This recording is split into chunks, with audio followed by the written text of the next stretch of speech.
अस्सलामुअलैकुम, सुबह बखैर and a very good morning to all of you. भाई आजकल एक ऐसा कैरेक्टर है जिसने सबकी तवज्जो हासिल की हुई है और वो कैरेक्टर है फरासत अली का। अब आप कहेंगे फरासत अली कौन है? फरासत अली जनाब एक बहुत मशहूर कैरेक्टर है ड्रामा शरपसंद आजकल जो बिल्कुल नया नया इन हुआ है और बड़ा हिट भी जा रहा है, और ये किरदार बड़ी खूबसूरती से निभाया है नुमान नजात साहब ने। अच्छा, ये जो कैरेक्टर है फरासत अली का, इसका हम तमाम तर लोगों की ज़िंदगी में कहीं ना कहीं ऐसे कैरेक्टर से, ऐसे शख्स से ताल्लुक़ ज़रूर होता है जो कि नेगेटिव होता है। इसको अपनी ज़िंदगी से ज़्यादा लोगों की ज़िंदगियों में इंटरेस्ट लेने का ज़्यादा शौक़ होता है, जो कि अपने गलत को सही साबित करने के लिए दुनिया के किसी भी शख्स को गलत साबित कर सकता है, जो लोगों की टोह में लगा रहता है, जो इधर की बात उधर करता है, और जिससे अगर आप नेकी भी कर लें, आप अच्छाई भी कर लें, तो वो लिटरली नेकी और अच्छाई आपके अपने गले में पड़ जाएगी। ये इतना खौफनाक कैरेक्टर, इतना मैनिपुलेटिव किस्म का कैरेक्टर है। और ये कहीं ना कि अपने आसपास नज़र दौड़ाएं तो आप देखते हैं कैसे लोग मौजूद हैं कि भाई अगर वो कुछ गलत कर रहे होंगे और आप उनको पॉइंट आउट करने की भी कोशिश करेंगे तो वो ऐसा रुख बदलेंगे हवाओं का कि आप जो है आपको हर चीज़ में मुर्द इल्ज़ाम ठहराया जाएगा और आप कहेंगे हमारी तो इंटेंशंस भी नहीं थी, हम तो ये करना भी नहीं चाहते थे। तो ये जो शरपसंद का कैरेक्टर जो फरासत अली के तौर पे हमारे सामने आया है, इससे हम सबको बड़ी सीख मिलती है। कैसे कैरेक्टर मौजूद है, आपको पता है कैसे कैरेक्टर्स की ग़िज़ा क्या है, ऐसे कैरेक्टर्स जो हैं ये इतने क्यों हमारे आसपास इतने स्ट्रॉन्ग होते हैं? वो इस वजह से क्योंकि आसपास कुछ लोग जो उनसे मोहब्बत करते हैं, उनके घर वाले हैं, उनको सहारा देने के लिए मौजूद होते हैं। ऐसा किरदार हमारे आसपास बहुत पहले डाई डाउन कर जाए कि अगर इनके आसपास के लोग उनको सपोर्ट ना कर रहे हों। ये जो ड्रामा है शरपसंद, इसमें फरासत अली साहब की जो लाडली यानी कि जो बेगम भी हैं, आज मैं अपने शो में उनसे भी आपकी मुलाकात करवाऊंगी और उनसे भी ज़रा जानना चाहूँगी कि कहते हैं ना कि जो ड्रामे के पीछे का मकसद है, जो स्टोरी है, जो आवाम तक पहुँचाना चाहते हैं, वो क्या है। और आई एम श्योर कि उन्होंने अपनी ज़िंदगी में ऐसे बहुत सारे फरासत अली देखे होंगे सब ने। थोड़ा नफ्सियाती पहलू के वाले से भी बात करने की कोशिश करेंगे, आप लोगों की लाइव कॉल्स भी शामिल करेंगे क्योंकि ऑफ कोर्स ऐसे कैरेक्टर्स हमारी लाइफ में मौजूद होते हैं। अब इनसे बचना कैसे, आज हम शो में वाले से बात करेंगे, ठीक है। तो जनाब शो में हमारे साथ मौजूद हैं इस ड्रामा सीरियल में फरासत अली साहब की जो लाडली का किरदार अदा करी हैं रूबी, हमारे साथ नादिया अफगन साहिबा मौजूद हैं। अस्सलाम वालेकुम Nadia. How are you? I am good अल्हम्दुलिल्लाह। साथ में जनाब उनके मौजूद हैं गज़ाल नकवी साहिबा। गज़ाल नकवी साहिबा राइटर हैं, ड्रामास लिखते हैं। अस्सलाम वालेकुम गज़ाल, कैसी हैं आप? ठीक ठाक हैं? बिल्कुल ठीक। और जनाब हमारे साथ मौजूद हैं सबा हाशमी जो कि मैच मेकर, उनको भी हम शो में खुश आमदीद कहेंगे। अस्सलाम वालेकुम सबा। वालेकुम अस्सलाम। शो में आपको खुश आमदीद कहेंगे। और सबसे पहले मैं आपसे सवाल पूछना चाहूँगी कि नादिया जी, जो आप ये किरदार अदा कर रही हैं, पहले तो ये इस कैरेक्टर को देख के लोगों के जो पुराने मोहल्लेदारियाँ होती, तब तो खैर अगलों को पता नहीं होता कि जी साथ वाले घर में कौन रह रहे, लेकिन जहाँ पर ये मोहल्लेदारियाँ अभी भी कायम है तो वहाँ पर कोई ना कोई से कैरेक्टर जो है ना तीली लगाने वाला वो ज़रूर होता है। और आपके पास जब ये कैरेक्टर आया रूबी का, तो किस तरह से कैरेक्टर आप तक पहुंचा, आपकी क्या सोच थी कैरेक्टर अदा करने की, और आपने इसका गेटअप कैसे प्लान किया? बहुत सारे सवाल हैं। सो मैं शेयर कर रही थी एहसन और सेम प्रोडक्शन हाउस अब्दुल्ला सेजा आई ड्रीम्स, एंड एहसन ने मुझे कहा कि बहुत अगला स्क्रिप्ट बहुत अच्छा है तो तुमने वो ज़रूर करना। मैंने कहा ओके ठीक है। Abdullah also said you know you have to do this. फिर मुझे कॉल आई, मैंने कहा अच्छा भेजो, और दिस इज़ ड्यूरिंग शेयरी स्क्रिप्ट आ गया था इसका। And I read it and I said कि who is doing Farasat? And Ehsan said to me that Nomi bhai is doing that, and I was like okay। मतलब उसके बाद तो मेरा कोई सवाल ही नहीं। But when I read Ruby's character I thought ये बहुत ही fascinating character है। और शेर बहुत अच्छा था मेरा, लेकिन शेर में साइका का जो मेरा कैरेक्टर था इतना कुछ करने को नहीं था उसमें towards the end, but like she was just a woman who was you know अपनी एक उसके अंदर फंसी हुई थी सारी पेट्रियार्की में। तो इसमें मुझे नज़र आया कि बहुत मार्जिन है, एंड आई न्यू कि if I do this with Nomi भाई, तो नोमी भाई तो इतने इनक्रेडिबल एक्टर है कि वो जो अपना सामने वाला है उनके इसके ऊपर मैं डिटेल में बाद में बात करूँगी, उसको बड़ी स्पेस देते हैं as an actor, and I thought this is going to be fun. मैंने और नोमी भाई ने पहले भी किया था काम इसी तरह, एक ड्रामा था, मैं नाम भूल रही हूँ उसका भी। So I read it and I thought Ruby's character is so fascinating because she is this woman जो कि हमारी 80% औरतें हैं जो कि अपने शौहरों पे अंधा एतमाद करती हैं, और रूबी बिल्कुल वही है। वो उसको जो फरासत कह देते हैं वो उसके लिए सब कुछ है, बस कह दिया तो कह दिया, यू नो। एंड शी, मतलब अगर आप उसको देखेंगे, आई थिंक 5-6 एपिसोड हो चुके हैं, तो everybody is thinking you know ये औरत जो है प्रॉब्ली शायद शी नोज कि ये इस तरह का है, but she let's no, she doesn't know anything. वो जो कह देता है ना, चाहे वो सही हो, गलत हो, बुरा हो, अच्छा हो, वो मान लेती है, बिकॉज उसको पक्का यकीन है। रूबी वो कबूतर है ना जो आंखें बंद करके बैठा, मतलब क्योंकि वो फेस नहीं करना चाह रहा। रूबी नोज दिस थिंग कि ये मेरा मियाँ जो है ये कभी कोई चीज़ गलत नहीं कर सकता।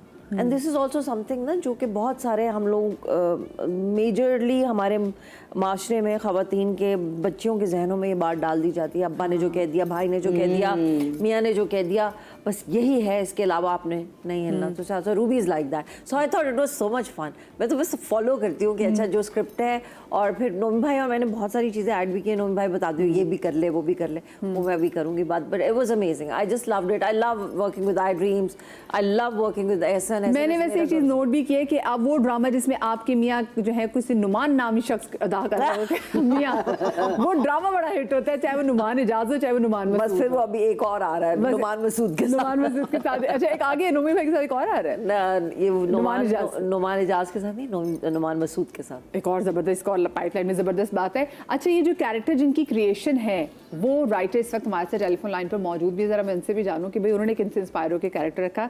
सारा सैदियान हमारे साथ मौजूद है। अस्सलाम वालेकुम सारा। वालेकुम सलाम, कैसी हैं आप? बिल्कुल ठीक, अल्लाह का शुक्र। सारा, ये कैरेक्टर जिसने आजकल हर एक की तवज्जो हासिल की हुई है, ये कैरेक्टर आपने किससे इंस्पायर होकर लिखा था? ऐसे ये फर्स्ट मैं कहना चाहूँगी, स्टोरी लाइन बेसिकली जो थी ये नजबी लासिम शाह की थी। मैं उनको असिस्ट कर रही हूँ, तो ये फिर वो लिखेंगी, लेकिन शायद बिजी थी, फिर उन्होंने मुझे कहा कि आप ये लिखें। मतलब सिर्फ फरासत का कैरेक्टर एक था कि ऐसे वो बंदा रहता है मोहल्ले में और सबका इन्फ्लुएंस है उस पर। फिर हमने बैठकर उसकी कैरेक्टराइजेशन की, और इंस्पायर की बात तो ऐसा कैरेक्टर्स तो आपको कहीं भी मिल जाएंगे। आपकी फैमिली में हो सकते हैं, आपके फ्रेंड्स में हो सकते हैं, आप जो है इर्द गिर्द चलते फिरते आप अपनी फ्रेंड्स के थ्रू उनसे सुन सकते हैं, उनकी फैमिलीज में होते हैं, तो कॉमन है ये लोग।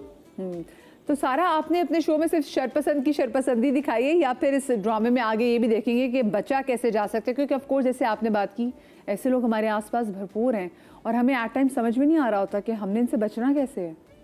बचना ये है कि आपको अपनी अकल से काम लेना है। आप जो अगर आप कानों के कच्चे हैं तो आपका तो बेड़ा गर्क हो जाएगा। लेकिन अगर आप थॉटफुली सोचते हैं, आप देख कर सोच समझ कर उसे अगर परख लेते हैं, तो मेरे ख्याल से किसी पर भी अंधा एतबार नहीं करना चाहिए आजकल के दौर में, खासतौर से नेबर्स।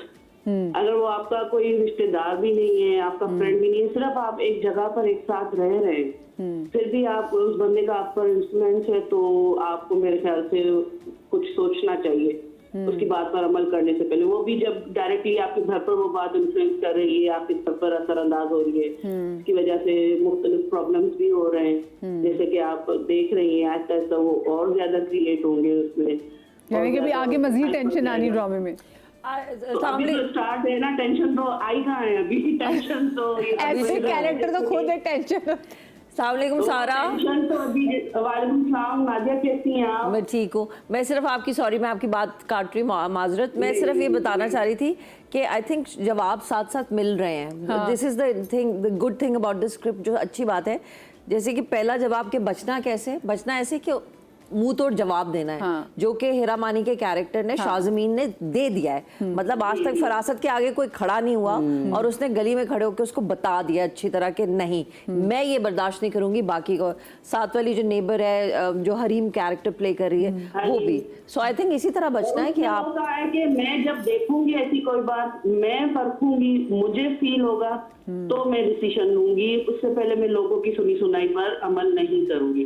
अब ये मियाँ बीवी में डिफरेंस आप देख लें तो जाहिर सी बात है, भले कितनी भी कंपेटिबिलिटी हो आप लोगों में, लेकिन दो लोग बिल्कुल अलग होते हैं, अपोजिट होते हैं, अलग सोचते हैं, तो दोनों का डिफरेंस आपको इसमें नजर आ रहा होगा। बिल्कुल। अच्छा, मुझे वैसे सारे बताइए कि इसमें, क्योंकि नोमी भाई, नुमान इजाज साहब, वो तो जो भी कैरेक्टर करते हैं वो ऐसा उसको घोल के पी जाते हैं कि आपको लगता है कि ये कोई अदाकार जो है वो कैरेक्टर नहीं प्ले कर रहा, ये है ही, ये वही शख्स है।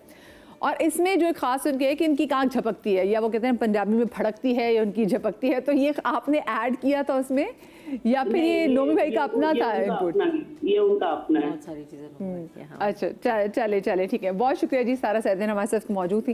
ग़ज़ाल आपा, हम अपने बहुत सारे लोगों को देखते हैं और हमारे ड्रामास भी समहाउ मुझे लगता है कि अगर कोई ऐसा कैरेक्टर ना आए तो वो हमारे ड्रामास भी प्लॉट के बगैर ही रह जाते, बिल्कुल ऐसा लगता है। तो ऐसे लोगों का कहीं ना कहीं इसलिए दिखाना भी ज़रूरी होता है क्योंकि जब तक आप अच्छा विलन इस्टेब्लिश नहीं करेंगे, जो पॉजिटिव कैरेक्टर है वो नुमाया नहीं होकर सामने आ सकेगा। तो ये कितना ज़रूरी है कि हम ऐसे विलन दिखाएं ताकि पॉजिटिव किरदार सामने आए? देखो, बात विलन की नहीं है, बात जब आप स्क्रिप्ट लिख रहे होते हैं या आप कोई भी कहानी पढ़ रहे हो, तो कहानी के ना दो चीज़ें पैरेलल चल रही होती हैं, एक गुड और एक बैड। हाँ।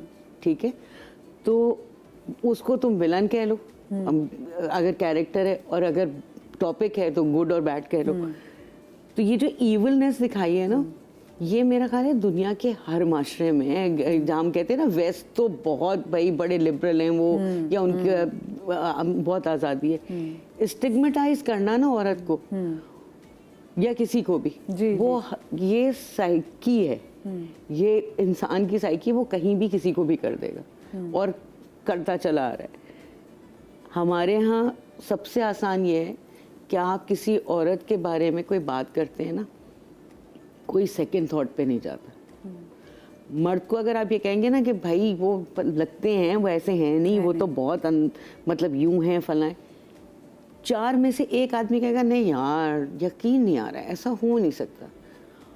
वही 4 लोग बैठे हुए हों और एक किसी औरत के बारे 4 के 4 मान लेंगे कि हाँ ऐसा ही होगा।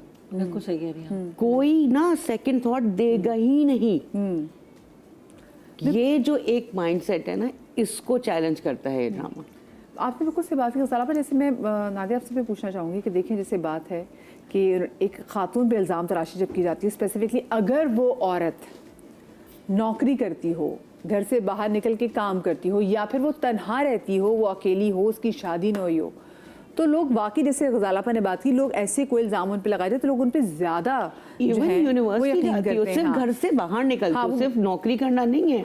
यूनिवर्सिटी जा रही है, अगर उसकी इवनिंग क्लासेस हैं और वो रात में देर से आ रही है, जाहिर है वो बच्ची है, तो आधे मोहल्ले की ख़वातीन ये कहेंगी कॉलेज तो खत्म हो जाते हैं सबके 3 बजे, हमारे तो 1 बजे खत्म हो जाते थे, हम तो 2 बजे घर वापस आ जाते थे, ये 5 बजे 6 बजे तक है। अरे भाई वो अगर आपने कुछ और पढ़ा होगा, उसका प्रैक्टिकल है, या अब जो प्राइवेट यूनिवर्सिटीज़ हैं वो रात 9 बजे तक चलती हैं क्योंकि लेक्चर्स के टाइमिंग्स ऐसे होते हैं। अगर उसको घर पहुंचते पहुंचते 10 बज रहे हैं तो वो कहीं पार्टी करने जा रही, किसी डेट पे नहीं जा रही, और जा भी रही है तो ये उसका हक है, लेकिन वे एक अलग डिबेट है। मगर अगर वो यूनिवर्सिटी से भी आ रही है तो ये होगा अरे सुबह निकलती है भाई रात को वापस आती है। आपको लगता है नादिया कि हमारे जो वर्किंग वुमेन है उसको आज भी इस तरह के मसाइल का सामना है? ऑफ कोर्स है। और ये क्या सिर्फ एक पर्टिकुलर क्लास का इशू है या आपको लगता है ओवरऑल ये सोसाइटी का इशू है? ओवरऑल इशू है, और ये बहुत अब हल्का हल्का आहिस्ता आहिस्ता ठीक हो रहा है।